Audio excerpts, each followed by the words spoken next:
Second, in London, thousands of off-duty police officers have been taking part in a rally against cuts. The police union is to ask members in a ballot if they want full industrial rights. I've been hearing from a custody sergeant. Perhaps you've read his stuff. He blogs and tweets anonymously as the custody sergeant. To protect his identity, we've used an actor to voice his words. I've come down to London in support of the Police Federation's objectives today of marching through the city in order to raise awareness of the police cuts that are being imposed on us at the moment. Well, you have the microphone. What do you think people listening should know about what's happening in the force? I think the first thing primarily is to say that today's march isn't about pay. There's an awful lot of speculation that it's about officers' pay, and that is an aspect of it, but for me and many of the people I work with, it's about the cuts.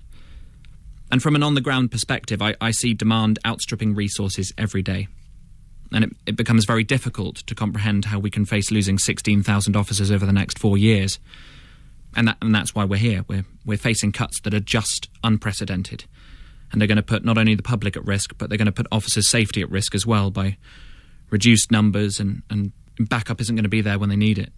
Can you give me some examples? Because the public hear the sort of claim and counterclaim, and the policing ministers talking about having had too many officers, 25,000 who've been in backroom positions in the past, aiming to protect the front line, driving down bureaucracy and so on.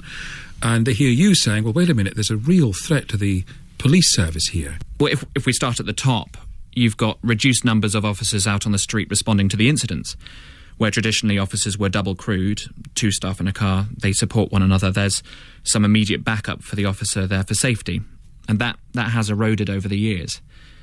Now, officers are generally single crewed across the country, so that puts officers in a position where they're at risk. So with those less numbers, that's creating a situation where the backup in cities may be closer, but in rural forces, the backup can be 20 or 30 miles away. And then you've got a situation where officers may be at a point where they stand off an incident for their own safety, as opposed to going in and dealing. And those officers rely on other departments to provide the foundation and backup that underpins the service that they're providing. And as people pull out of those departments, well, then this officer may find that where previously he may have been able to hand over a detainee's responsibility to someone else to process for him, he suddenly finds that he's got to deal with it himself, which takes him off the street again. So he's not on the street, and so the numbers out on the street are ever diminishing, but the demand never gets any less. Do you think the police deserve to be treated more favourably than the other services the public probably bracket you with? Fire service, ambulance, for example.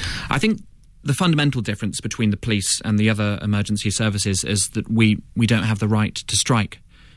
We don't have industrial rights. We sign those off pretty much when we join the service on the basis that we would be treated with fairness and that we would have an open and honest communication channel with the government in order to ensure that we get the appropriate rights and conditions and remuneration for the service that we provide.